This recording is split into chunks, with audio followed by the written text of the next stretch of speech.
Okay guys, ngayon naman ituturo ko sa inyo yung basics sa fractions and percentages. Okay. Sa unang mga topics natin, or sa unang topic natin for today is fractions muna. Take note, if fraction tayo, tapos may nakita kayong word na off, it is automatically multiplication. Okay, multiplication agad yan pag may off. Tapos, ano daw yung 3/4 ng 80? 3/4 multiplied by 80 over 1. Wait lang, kukuha lang ako ng ballpen. Yan na pala. Pansin nyo guys, nilagyan ko ng over 1 yung 80. Bakit? Para magpantay sila. Bakit nila kailangang magpantay? Para makita natin yung magkadiagonal. O yung magkakadiagonal. Okay. Tapos, i-check nyo yung magkadiagonal. Yung 80, divisible siya ng 4. Tama? Ang gagawin natin, if pwede siyang i-divide or i-reduce, i-reduce natin. 4 divided by 4, it is 1. 80 divided by 4, it is 20. 3 times 20 na lang, ang magiging sagot natin is 60. Okay. Paano naman pag hindi ka nag-reduce? Ito yung difference nila. 3/4 multiplied by 80 over 1. Tama? 3 times 4, it is 240. 3 times 80 is 240. Divided by 4, it would be 60. So, parehas lang din yung sagot. Kaso nga lang, eto, mas maikli. Hindi ka na magre-reduce or magde-divide. If reduce mo yung fractions kagad, bago mo i-multiply, yung makukuha mong sagot is exact na agad. Hindi na kailangan mag-reduce. Sabi ko nga. Okay, fraction 2. A rope is 50 meters long. Okay, yung given is 50 meters long yung rope. Rope is equal to 50 meters daw. If 2/5 of it is cut, how many meters are cut?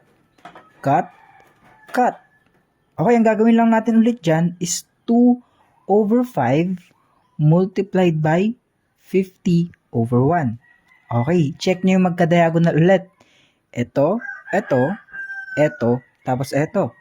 Okay, 5 divided by 5 is 1. 50 divided by 5 is 10. 2 times 10, the answer would be 20. Okay, what if yung tanong hindi cut, kundi left? What if yung tanong, how many meters are left? Ang gagawin nyo lang, syempre ito yung naputol, di ba? Yung total ng rope minus yung naputol, this would be the answer. If left yung tinatanong or natira. Okay, if natira yung tinatanong. Number 3, fraction 3 guys, fraction 3. Fraction 3, a class has 40 students. 3/8 of the class are girls. If 3/8 of the class are girls, how many girls are there? Same process. 3/8 multiplied by 40 over 1. Check nyo yung magka-diagonal kung divisible sila sa isa't isa. Okay? 8 divided by 8 is 1. 40 divided by 8, it is 5. Natira, 3 times 5. 3 times 5 is 15. Okay, same question. What if boys naman yung hinahanap, hindi girls? Okay, alam na natin, yung 15 na value is for the girls. Okay, ang gagawin natin is 40 minus 15 na girls, it would be 25 na boys. Boys. Okay? Okay, number 4 or fraction number 4. A tank can hold 600 liters of water. Okay, pag napuno daw yung tangke, it can hold 600 liters. If it is filled 5/6 of its capacity, how many liters of water are in the tank? Okay, pag ganyan yung question, i-multiply nyo lang ulit. 5/6 multiplied by 600 over 1. Okay, 6 divided by 6 is 1. 600 divided by 6, it is 100. Okay, 5 times 100, it is 500. Okay? Okay, number 5. A pizza is cut into 12 equal pieces. Okay, 12 daw yung cut ng isang pizza. If 2/3 of the pizza is eaten, how many slices were eaten? Same goes. 12/1 multiplied by 2/3. Okay, since nag-short method tayo dito, long method naman ang gagawin natin sa number 5. 12 multiplied by 2, it would be 24/3. 24 divided by 3, it would be 8. Okay, bago tayo mag-proceed sa percentages, i-explain ko din muna kung paano mag-divide ng fractions. Okay, how to divide ng fractions. Always remember, pag division ng fractions, it is keep, change, and then flip. Keep, change, flip. Paano nga ba yan gumagana? Ganito lang yan. Okay. Halimbawa, may given tayo na 3/4 divided by 1/3. Okay. Kung ano yung naunang fraction, it would be kept or i-keep nyo. Yung gitna is change. Yung pangatlo is flip. Okay. Anong i-change natin sa division? Yung division, magiging multiplication. Take note, yung keep, change, flip, it would be only applicable if division siya ng fractions. Okay? Division of fractions. 3/4, keep daw. So, keep. Yung negative tuloy. Yung division, ginawa nating multiplication. Okay? Flip. Meaning nun, babalik rin nyo yan. Magiging 3/1. Okay? 3 times 3, it would be 9. Okay? Yung 4 times 1, it is 4. Okay. Since na-discuss ko na yung keep, change, flip, i-discuss ko naman kung paano gumawa ng percentages gamit yung fractions. Okay. What if meron tayong fraction na 1? Na, halimbawa, 5/12. Ilan to sa decimal? Ilan yan sa decimal? Okay, pag ganyan, kung ano yung nasa taas, siya yung magiging nasa loob. Kung ano yung nasa baba, siya yung magiging nasa labas. Take note, applicable to sa lahat. Kung ano yung nasa taas, siya yung nasa loob. Kung ano yung nasa baba, siya yung nasa labas. Okay. Since hindi pwedeng i-divide yung 5/12, mag-add kayo ng tuldok and then 0. Okay. If nag-add kayo ng decimal place dito, same goes din sa taas. 50 divided by 12 is 4. 4 times 12 is 48. 2 na lang yan. Okay, mag-add ulit kayo ng 0. Yung 0 na to, i-bring down nyo. Okay? Magiging 20. 20 divided by 12 is 1. 1 times 12 is 12. Okay? 8 na to. Mag-add ulit kayo ng 0, i-bring down nyo ulit yung 0. Okay?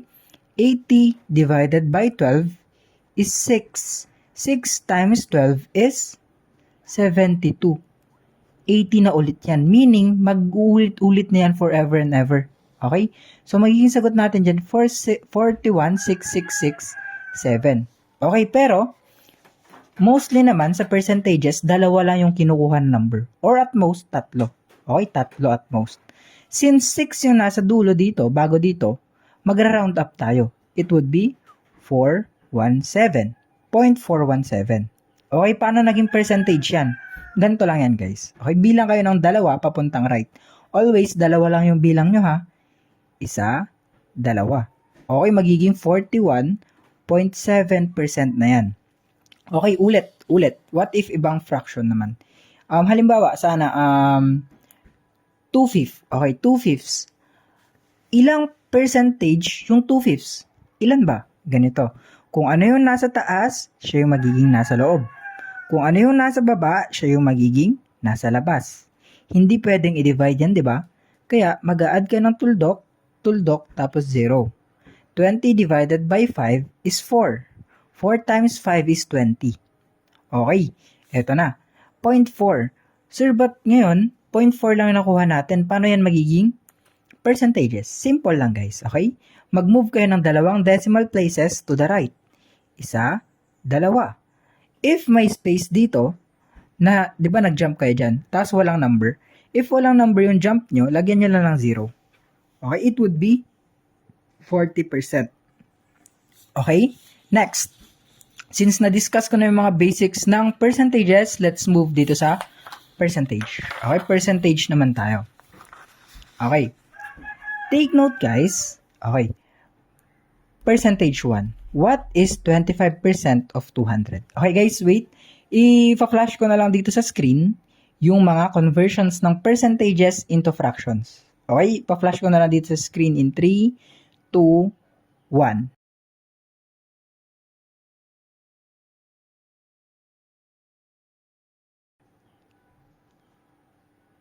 Okay, since na-flash ko na dito dun sa screen nyo, yung mga conversions ng percentages into fractions, mas mapapadali na yung trabaho natin. Okay, nakita nyo, yung 25% is 1/4. Tama. Off. If off is multiplication tayo. 200. Okay, 1/4 times 200 is just as simple as dividing 200 by 4. 200 divided by 4, it is 50. Ang 25% ng 200 is 50. Okay, number 2. Take note yung tanong, discount lang, hindi yung discounted price. Magkaiba yung discount at saka discounted price. Okay, magkaiba sila guys. Okay, proceed na tayo. 1,200 na original cost, imumultiply natin sa 0.15. Kasi yun yung equivalent ng 15% sa decimal. Okay? 1,200 times 0.15. Eto na. Paano mag-multiply ng ganyan? Okay, bilangan nyo. Isa, dalawa. Diba dalawang decimal places? And then, dalawa din yung zero. Meaning, they can cancel out each other. Mawawala yung dalawang zero, pero itong 0.15 magiging positive 15. Okay, dalawang decimal places kasi dito, tas dalawang zeros. Take note, applicable lang to pag nasa dulo yung zeros. Okay, ngayon, whole number multiplied by whole number na tayo. Okay? 5 times 12 is 60. 1 times 12 is 12. 0, 8, 1. Ito, yung magiging discount ng tao. 180 pesos. Take note, discount yung hinahanap kaya ito yung magiging sagot natin. If naman, discounted price yung hinahanap, ang gagawin natin dyan is 1,200, ibabawas natin yung discount syempre. Yung discount is 180. Meaning nun, ang magiging sagot natin is 1,020 na lang. If discounted price ha, if discounted price. Ito yung discount na hinahanap, ito yung discounted price if yun yung hinahanap. Okay, number 3. Ito naman, ituturo ko dito sa inyo kung paano mag-convert ng fraction into percentage. Okay? Fraction to decimal, decimal to percentage. Okay. 18/20. Take note, guys, ganito lang yan, guys. Una is ang gagawin nyo, i-reduce nyo into lowest term. Paano nga ba? Kunin nyo yung greatest common factor na lang dalawa. Okay? Ang greatest common factor ng 18 at saka 20 is 2. Kasi pwede silang i-divide kasi yung 2 yung pinakamalaking number na pwedeng ipang-divide dito and pwede ring ipang-divide dito. 18 divided by 2 is 9. 20 divided by 2 is 10. Okay, same goes kanina sa tutorial ko sa una. Kung ano yung nasa taas, siya yung magiging nasa loob. Kung ano yung nasa baba, siya yung magiging nasa labas. Okay? Loob, labas. Tapos, since hindi pwedeng i-divide yan, ang gagawin natin is mag-add tayo ng decimal place, and then of course, mag-add tayo ng 0. Okay. 90 divided by 10, it would be 9. 9 times 10, it would be 90. 0 na yan, guys. Okay, ang magiging sagot natin is 0.9 in decimal. Yung 0.9 sa decimal is equivalent siya sa 90% in percentage. Bakit? Sabi ko nga kanina, mag-jump lang kayo ng 2 beses papunta sa right. Tapos, yung walang number na jump, maglalagay lang kayo ng 0 dun. Okay? 0.9 is equal to 90%. Kaya ang sagot natin sa percentage number 3 is 90%. Okay? Okay, dito naman sa percentage 4. Sabi yung tanong dito, increase in price. Hindi yung new value, hindi yung new price. Okay? Increase lang. Kukulin lang natin yung value na itinaas niya. Hindi yung value niya after tumaas. Okay? Yung value lang na itinaas. Kaya, eto, 10,000 multiplied by 0.1. Kasi 0.1 lang naman to sa decimal. If percentage to decimal, ganito lang. Di ba 10%? Okay? Ay, 10%, sorry. 10%. Mag-jump lang kayo ng dalawa naman. If kanina, dito, if decimal to percentage, jump 2 jumps right. Okay? Dito naman, 2 jumps left. Okay? If percentage to decimal, 2 jumps left lang. Okay? Okay. Diba dito? Isa, dalawa. Dito na yung tuldok. Okay? Magiging 0.10 or equivalent lang din yung 0.10 sa 0.1. Ito na, ituturo ko na sa inyo. If minumultiply nyo sa 0.1, yung 10,000, bilangin nyo lang kung ilan yung decimal place. Di ba isa lang? Meaning nun, magja-jump lang kayo ng isa, papunta sa left. Magiging 1,000 yung increase niya in price. If eto yung increase niya in price, eto na yung magiging sagot. Kasi eto lang naman yung increase niya sa price, yun lang din yung tinatanong. Pero if yung new price niya, o yung price niya after ng discount, ay after ng increase, it would be 10,000 plus 1,000 or 11,000. Okay? Okay. Take note kanina, bumaba kasi discount. Okay, bababa pag discount. Discount, bababa. If naman, increased or marked up, increased, marked up, etc., tataas yung value. Siyempre, papatungan niya. Or dadagdagan niya ng price. Okay, number 5. A bag cost 800 pesos. If 20% of the price is paid as down payment, how much is the down payment? Take note ulit. Down payment daw yung 20%. Okay? Meaning, magpapauna ka ng 20% ng 800 para makuha mo yung bag. Okay? Paano nga ba kunin yun? Ganito lang. 800 na price multiplied by 20% or 0.2. Okay? Ang gagawin lang natin dyan is i-multiply nyo yung whole numbers. 2 times 8 is 16. Okay? Bilangin nyo guys, di ba may isang decimal place dito? If may isang decimal place tayo dito, ika-cancel lang natin yung isang 0. Kasi isang decimal place lang. Tapos yung 0 na natira, ibababa mo lang dito. Ito yung magiging down payment natin. Okay. Same goes if sa motor naman. Di ba halimbawa, 120,000 yung motor. Okay? 120,000 yung motor. Tapos yung down payment niya is 15%. Kaya if down payment niyan is 15%, imumultiply mo siya by 0.15. Tama? 12 times 15, it is 180. Tapos since dalawang decimal places siya, i-cancel mo lang yung dalawang zeros. Okay, ang magiging down payment natin is 18,000 pesos if 15% down payment yung motor. Ito yung babayaran mo para mailabas mo yung motor dun sa pinagbibilihan mo. Okay guys, yun lang naman yung naisip ko na pwede kong i-discuss sa percentages and fractions guys. And if may nakalimutan akong i-discuss about sa percentages and fractions, i-comment nyo na lang guys at ituturo ko yun on the next video guys. Okay, thank you guys sa mga nanood. I-like nyo naman guys, tapos mag-leave kayo ng positive comments if ever man nagustuhan yung video. And if gusto nyo pang i-improve yung pagtuturo ko, mag-comment lang din kayo kung ano yung pwede kong baguhin or ano pa yung pwede kong gawin para para mas maibigay ko pa sa inyo yung knowledge na hinahanap nyo.